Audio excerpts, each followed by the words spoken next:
আজ চলে এসেছি চিংড়ি মাছের একটা খুব লোভনীয় রেসিপি নিয়ে। নমস্কার বন্ধুরা, বাঙালির খাওয়া দাওয়ায় আরেকটি পর্বে আমি সকল দর্শক বন্ধুকে স্বাগত জানাচ্ছি। আপনাদের সঙ্গে আজকে শেয়ার করছি চিংড়ি মাছের ফিশ ফ্রাইয়ের রেসিপি। খেতে কিন্তু ভীষণই সুন্দর হয়।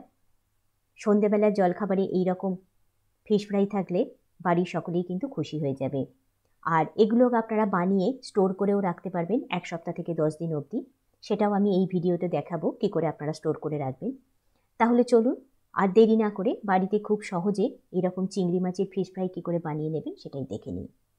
চিংড়ি মাছের ফিশ ফ্রাই বানানোর জন্য এখানে আমি 500 গ্রাম পরিমাণ চিংড়ি মাছ নিয়েছি। আর চিংড়ি মাছগুলোকে খুব ভালো করে ধুয়ে নিয়েছি, তার খোলার অংশ মাথার অংশগুলো বাদ দিয়ে দিয়েছি। আর চিংড়ি মাছগুলোকে যেভাবে কেটে নেবেন সেটাও আমি দেখিয়ে দিচ্ছি। কেটে নেবার পর চিংড়ি মাছগুলোকে কিন্তু দেখতে হবে ঠিক এই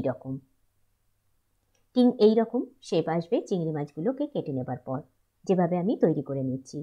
এখন আমি দেখাচ্ছি, দেখুন এই রকম মিডিয়াম সাইজের চিংড়ি মাছ নিতে হবে। নিয়ে একটা ছুরির সাহায্যে এটাকে কাটবো। কাটার সময় কিন্তু খুব প্রেশার দিয়ে কাটবেন না, আলতো হাতে কাটবেন। তাতে ভেতরে যে একটা নালি থাকে সেটাকে তুলে ফেলে দিতে হবে। তারপর আবারও আলতো হাতে আস্তে আস্তে করে এটাকে কাটতে হবে, যাতে এটা চিড়ে গিয়ে দু আধখানা না হয়ে যায়, সেদিকে খেয়াল রেখে সেরকমভাবে কেটে নিতে হবে। আর আলতো হাতে কাটার পর দেখুন এটা সম্পূর্ণ ছড়িয়ে যাবে আর ঠিক এই রকম দেখতে লাগবে। ঠিক এই রকমভাবে ছুরির সাহায্যে কেটে নিতে হবে। এখন আমি আরেকটাও আপনাদের কেটে দেখিয়ে দিচ্ছি। এরকমভাবে আলতো করে চিড়ে ভেতরের যে নোংরা নালিটা থাকে সেটা ফেলে দিতে হবে। তারপর আলতো হাতে এই রকমভাবে এটাকে চিড়ে নিতে হবে। চিড়ে নেবার পর এরকমভাবে ছড়িয়ে নিলেই দেখুন সুন্দর দেখতে লাগছে। এই রকমভাবে সবগুলো চিংড়ি মাছকে রেডি করে নিতে হবে।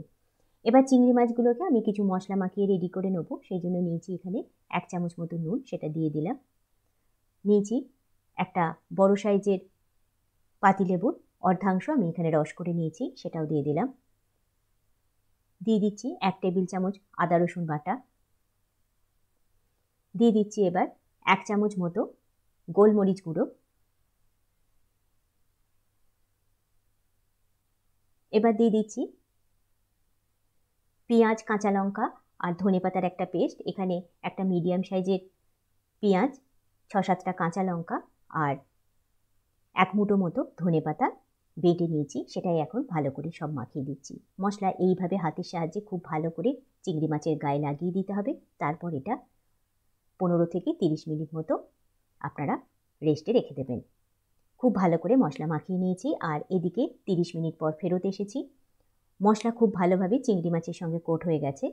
এখানে এখন নিয়েছি কিছুটা বিস্কুটের গুঁড়ো,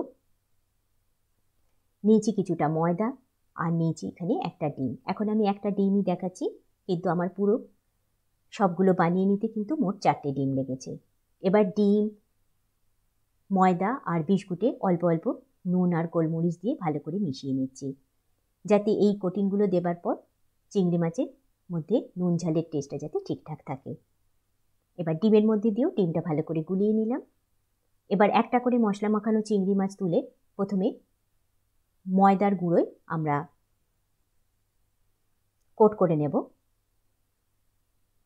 ময়দাতে ভালো মতো এইভাবে কোট করে নিয়ে তারপরে ডিমের গোলায় ডুবিয়ে নেব। ডিমের গোলায় ডুবিয়ে সেটাকে বিস্কুটের গুঁড়ো মাখিয়ে নিচ্ছি। এই প্রসেসটা আমি দুবার করব, তাতে কোটিংটা বেশ একটু মোটা হবে। এখানে কোটিংটাকে একটু কিন্তু শক্তপোক্ত বানাতে হবে। আবারও ডিমের গোলায় ডুবিয়ে আবারও বিস্কুটের গুঁড়ো মাখিয়ে নিচ্ছি। বিস্কুটের গুঁড়োটা মাখিয়ে নেবার পর তারপরে একটা প্লেটের উপর এটাকে তুলে নেব। একটা ট্রের ওপর তুলে নিয়ে এটাকে খুব ভালো করে এর শেপটাকে রেডি করে নেব। একটু হাতে করে চেপে চেপে এর শেপটাকে ঠিক এইরকমভাবে করে নিতে হবে। এইভাবে আমি সবগুলোকে বানিয়ে নিয়েছি, কিন্তু এখানে আমার অনেকগুলো হয়েছে, এতগুলোকে আমি একসঙ্গে ভাজবো না, তাই কিছুটা আমি এখন এয়ারটাইট কন্টেনারে তুলে নিচ্ছি। আর এয়ারটাইট কন্টেনারে ভরে আপনারা 1 থেকে 10 দিন অবধি রেখে খেতে পারবেন। শুধু ভাজার আগে ফ্রিজ থেকে বের করে কয়েক মিনিট রেখে তারপরে গরম তেলে ভেজে নিতে পারবেন। এইরকম এয়ারটাইট কন্টেনার নিয়ে নেবেন। এয়ারটাইট কন্টেনার ছাড়া কিন্তু এগুলোকে আপনারা প্রিজার্ভ করতে পারবেন না, তাই এই রকম এয়ারটাইট কন্টেনার নিয়ে নিয়েছি। আর তার মধ্যে আমি যতগুলো এখন রাখবো ততগুলোকে ভরে রেখে দিচ্ছি। বাদবাকিগুলোকে ভেজে নেবার জন্য প্লেটে রেখে দিয়েছি। এবার ভাজবো বলে কিছুটা সাদা তেল নিয়েছি। এখানে সাদা তেলটা কিন্তু পরিমাণে একটু বেশি নিতে হবে, যেহেতু ডুবো তেলে ভাজবো। আর তেলটা ভালো মতো গরম হয়ে গেলে আঁচটাতে মিডিয়ামের মধ্যে দিয়ে এখন আমি চিংড়ি মাছের যে বিস্কুটের গুঁড়ো মাখিয়ে তৈরি করে রেখেছিলাম সেগুলোকে সব দিয়ে দিলাম। এখানে 4টে করে দিয়ে আমি এখন ভেজে নিচ্ছি।